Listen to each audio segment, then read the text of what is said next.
My name is Louis Uccelini, and I am the Director of the National Weather Service. In recent years, we have experienced a rise in extreme weather events. Being prepared can help protect you and your family.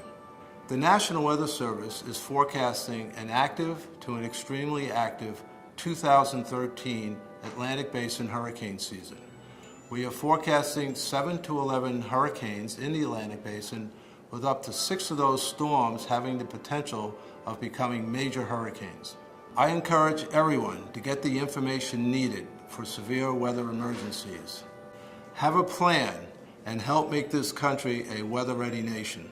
My name is Trevor Riggin, and I'm the Vice President for Disaster Operations and Logistics for the American Red Cross. According to the Red Cross, only 1 in 20 have taken the critical steps in order to be prepared. Here are a few key tips for you to be prepared in advance of a severe weather emergency.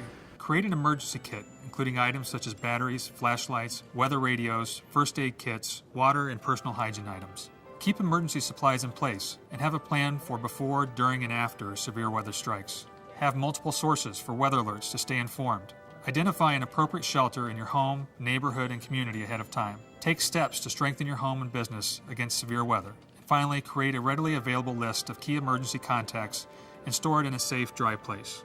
Lowe's and Procter & Gamble have partnered to help you prepare for weather emergencies. For more details on how to prepare, please ask your Lowe's store associate and visit lowes.com/hurricane.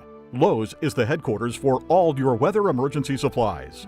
Visit Lowe's to stock up on Duracell batteries, Charmin bath tissue, and cleaning supplies such as Bounty paper towels. Be prepared.